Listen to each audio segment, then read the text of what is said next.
नमस्कार, स्वागत है आपका के चैनल में और मैं हूं आपके साथ परी शर्मा। रूबरू में आज हम रूबरू होंगे हिमाचल प्रदेश मिल्क फेडरेशन के चेयरमैन ठाकुर चेतराम जी से। ठाकुर चेतराम जी, सबसे पहले तो आपका रूबरू में स्वागत है। ठाकुर साहब, आपसे हम ये जानना चाहेंगे कि मिल्क फेडरेशन के आप चेयरमैन हैं, तो हिमाचल प्रदेश में मिल्क फेडरेशन के फ्यूचर के लिए आपकी क्या प्लानिंग है, क्या कर रहे हैं आप लोग?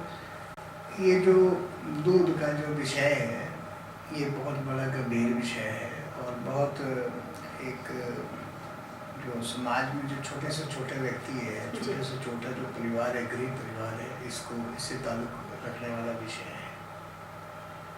और हिमाचल प्रदेश में आप जानते हैं कि 90% लोग कृषि और बागवानी पर आधारित हैं जी। और जो लोग कृषि और बागवानी करते हैं, निश्चित रूप से पशु भी उनके पास होंगे, एक दो हो, जितने भी हो। तो ये पशु खाद गोबर के काम जब आते हैं तो ये दुधारू पशु भी लोग रखते हैं। तो ये जो मिल्क फेडरेशन है, ये एक जो दूध देने वाले पशु है, उनका एक जो दूध का जो आसान तरीके से जो क्रय हो, खरीद हो, लोगों को सुविधा हो, इसके लिए एक मिल्क फेडरेशन का बनाई गई है जी। और इसके माध्यम से हम गांव-गांव में दूध लेते हैं, उसको खरीदते हैं और उसको बेचते हैं। इसके जो एक्सपेंशन है, जहाँ भी इसके एक्सपेंशन के स्कोप होंगे, जहाँ भी हमारे को हिमाचल प्रदेश में दूध उपलब्ध होगा, वहाँ हम इसका आउटलेट खोलेंगे।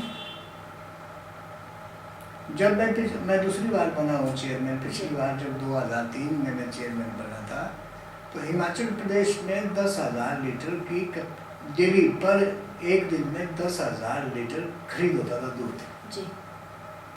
तो मैंने आते ही इसका टारगेट फिक्स किया कि 1 लाख लीटर पर डे होना चाहिए। क्या सोच के आपने ये डिसाइड किया? हमने ये सोचा कि 1 लाख लीटर पूरे हिमाचल प्रदेश की एक आबादी है, अगर 50-50 ग्राम लोग देंगे तब भी 1 लाख होगा। और वैसे भी मेरे को अगर अपने जो बढ़ाना है, मुझे टर्नओवर बढ़ाना है, इनकम बढ़ानी है, ट्रांजैक्शन बढ़ानी है, तो उसके लिए ज़्यादा से ज़्यादा दूध मेरे को चाहिए। और कईयों ने मेरे को ये सवाल पूछा उस टाइम कि आप 1 लाख लीटर कहाँ से लाएंगे? मैंने कहा मुझे नहीं मालूम है कि 1 लाख लीटर कहाँ से, लेकिन मैं समझता हूँ कि 1 लाख लीटर होना चाहिए। तो अब तक आपके पास कितना लाख आ रहा है? 1 लाख लीटर हुआ उस time target. I have achieved that target by that time. अभी 65,000 लीटर पर डे, 65 से 17,000 लीटर दूध मेरे पास आता है, जिसको मैं खरीदता हूँ। लेकिन I have got no limit, मेरे पास कोई लिमिट ही नहीं है, जितना मर्जी दूध आए हिमाचल प्रदेश से मैं खरीदने के लिए तैयार हूँ। तो कितनी आय हो जाती है इससे? आय का जब ये तो आज तक तो घाटे पे चली है सस्ता, क्योंकि जब आप जानते हैं कि 10,000 लीटर जब मैंने खरीदना है पूरे प्रदेश में, 2003 की बात कर रहा हूँ, तो उसमें क्या होना है, क्या खरीदना, क्या बेचना, कुछ नहीं हो सकता था। जबकि मेरी सैलरी वर्जन उस टाइम सैलरी का जो 33 लाख रुपए प्रति माह थी उस टाइम सैलरी। आज first time in the history of milk federation, आज मैं 7 करोड़ 2 लाख रुपया प्रॉफिट मेरे पास हुआ है। ये कैसे हुआ? ये दूध बढ़ा और हिंदुस्तान में दूध जो है कम हुआ, हम दिल्ली दूध बेचते हैं, वहाँ से हमको पैसा आता है और 7 करोड़ रुपए का प्रॉफिट जो है इस बार, जिसको मैं पिछले कल वहाँ कुल्लू में हमारी जनरल हाउस है, उसमें भी मैंने बोला। तो it is the first time in the history of the milk federation को तो मुनाफा हो रहा है। हाँ। लेकिन अगर मैं आम जनता की बात करूं, जो लोग आपको दूध देते हैं, उनको तो कम मुनाफा हो रहा है ना, उनको तो पैसा नहीं मिल पा रहा है। ये क्या रीजन है? पूरा पैसा तो उनको नहीं मिल पा रहा। वो ये देखिए आप, 2003 में जब मैंने मिल्क फेडरेशन को संभाला जी, तो लोग सड़कों में यहाँ मंडी शहर में 6 महीने से नारे लगा रहे थे कि हमको पैसे 6 महीने से नहीं मिल रहे, 6 महीने की पेमेंट। तो मैंने जाते ही मुख्यमंत्री जी से बात की, वीरभद्र सिंह जी मुख्यमंत्री थे और उनकी कृपा से मैं पिछली बार चेयरमैन बना था जी। तो मुख्यमंत्री यानी आपकी अपनी काबिलियत नहीं थी, उनकी नहीं, कृपा थी। उनकी कृपा नहीं, उनका जो इसमें मुख्यमंत्री जो होते हैं जी। उनका सहयोग, उनका दिल से सहयोग होना अनिवार्य है ऐसी संस्था के लिए जहाँ जीरो पे जो संस्थाएं जी। हैं और गरीब लोगों से साथ जुड़ी है। मुख्यमंत्री नॉर्थ हो, चेयरमैन साउथ हो, तो आप बताइए तालमेल नहीं होगा तो कैसे कार्यवाही चलेगी। जी जी बिल्कुल। तो ये तालमेल, सही तालमेल तभी हो पाएगा जब मुख्यमंत्री के साथ मेरे संबंध अच्छे होंगे, जी तभी जाकर के किसानों को हम कुछ दे पाएंगे। जो मेरी कैपेसिटी का, मेरे कार्य क्षेत्र का बात है वो मैं डिसाइड करूंगा। मुझको अगर प्रॉब्लम होगी तो मैं कहाँ जाऊंगा? दूध उत्पादक तो गरीब है तो मैं नेचुरली मुख्यमंत्री जी के पास जाऊंगा। मुख्यमंत्री जी के पास मैं 4 में गया, 2004 में गया, पैसे उनसे मैंने लिए, तब जाकर के लोगों को पैसे दिए। यानी अगर हम ये कहें कि हिमाचल सरकार आपको पूरा सहयोग दे रही है तो ये गलत नहीं होगा। 110%। जी 100 नहीं, 110%। अगर मुख्यमंत्री वीरभद्र सिंह जी उस टाइम नहीं होते तो ये पेमेंट का सिस्टम कभी बन ही नहीं सकता था। नहीं, अगर बीजेपी सरकार होती और आप चेयरमैन होते, क्या ये फिर आपको बेनिफिट एक कंट्रोवर्सी एक आ जाएगी बात, जी किसने क्या किया। जी ऐसा नहीं है, बीजेपी वाले भी करते होंगे, ऐसा थोड़ी वो चुपचाप रहेंगे, रहते हैं, वो भी कुछ करते होंगे। लेकिन ये फिर डिबेट का मामला कि मैंने क्या किया, बीजेपी वाले ने क्या किया, वीरभद्र जी ने क्या किया, बीजेपी के टाइम, ये फिर अलग इशू है। नहीं, ऐसा तो नहीं है आने वाले समय में कहीं मिल्क फेडरेशन राजनीति की भीड़ तो नहीं चढ़ जाएगा?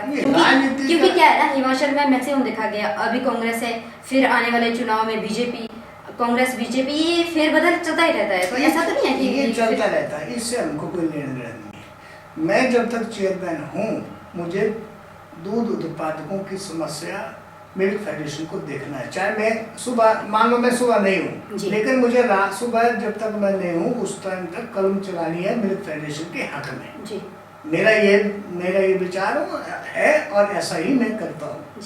तो मैं ये कह रहा था आपको कि ये दूध उत्पादकों की ये समस्या 6 महीने से पेमेंट जो पिछली बार की बात करूँ, और मैंने उसको रेगुलाइज कराया। हर महीने की 7 तारीख फिक्स करी कि पहले कर्मचारियों का वेतन नहीं मिलेगा, पहले मिलेगा वेतन दूध उत्पादकों का, फिर मिलेगा कर्मचारियों का। और ये सिस्टम मैंने सेट किया और ये चला, बड़ा कामयाब हुआ। दूध तभी बढ़ा ना, ऐसे थोड़ी बढ़ा 10,000 से 1 लाख लीटर थोड़ी ऐसे कोई बड़ा। अभी मैं दूसरी बार जब बना, अभी मेरे को 1 साल बने हुए हुआ, तो अब मैंने दोबारा फिक्स कराया। अब क्या रेट चल रहा है? अब ये रेट है, अब इशू ये रेट है कि दूध उत्पादकों का रेट है, रेट बहुत कम है। रेट का जो मसला है ये दूध की गुणवत्ता को लेकर बनता है। इसको रेट कौन तय करता? अब बात ये आई कि रेट तय कौन करेगा? अब सोसाइटियाँ हैं गांव में छोटी छोटी जो है दूध जो इकट्ठा करते हैं उनकी सभाएं, सहकारी सभाएं, कुछ रजिस्टर्ड है कुछ अनरजिस्टर्ड है, मगर हम सबसे बेहतर दूध। हमारे पास रेट दिया है कि इस गुणवत्ता, इस डिग्री का SNF और फैट 2 फार्मूले पर जो बनता है, रेट बनता है। हमारे पास एक सेट फार्मूला की, इस फार्मूले के तहत आप हर एक आदमी इंडिविजुअल का जुदा जुदा फैट और SNF होती है दूध में, और ये हर एक आदमी का डिफरेंट होगा। जितने भी दूध उत्पादक उसमें दूध देते हैं, और ये जो है क्योंकि लोगों को जानकारी नहीं है कि दूध, कई लोग दूध में पानी डाल देते हैं, कई दूध में थोड़ा मिलावट कर देते हैं। इस किस्म की हरकत, लोग ये चाहते हैं कि ज़्यादा दूध का जो क्वांटिटी ज़्यादा हो, क्वालिटी पर ध्यान नहीं देते हैं। तो मैंने इस दफ़े पूरे हिमाचल प्रदेश में एक अवेयरनेस कार्यक्रम चलाया हुआ, जिसके तहत मैं हर सोसाइटी, जितने भी मेंबर हैं उनको अवेयर करता हूँ कि ये दूध है, इसको ठीक दो, इसकी गुणवत्ता अच्छी होनी चाहिए, ये रेट है। इसमें फ़र्क तो पड़ा, जैसे छतरी क्षेत्र है हमारा, that is part of also Himachal Pradesh and one of the interior in Mandi जिला। हमने वहाँ पर अवेयरनेस कैंप चलाया, मैं खुद वहाँ पर गया। 6-7 सोसाइटी है, मैं एक दिन एक सोसाइटी में लगाया, उनको समझाया।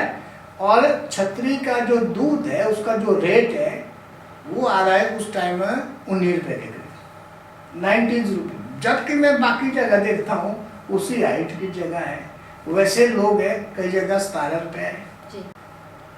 तो डिफरेंस है ना, जब छतरी में भी तो वही लोग हैं, जी। आंधी में भी वही लोग हैं, कांगड़ा यानी वो लोग जागरूक हो चुके हैं, वो बाकी लोग जागरूक, जागरूक yes, नहीं हैं। डॉक्टर साहब, मैं आपको यहाँ पे रोकना चाहूंगी क्योंकि वक्त हो चला एक छोटे से ब्रेक का। रूबरू में हमारे साथ हिमाचल प्रदेश के मिल्क फेडरेशन के चेयरमैन ठाकुर चेतराम जी हैं, तो हम इनसे बातचीत जारी रखेंगे क्योंकि वक्त हो चला एक छोटे से ब्रेक का। आप कहीं मत जाइएगा, देखते रहिए सिर्फ और सिर्फ के चैनल।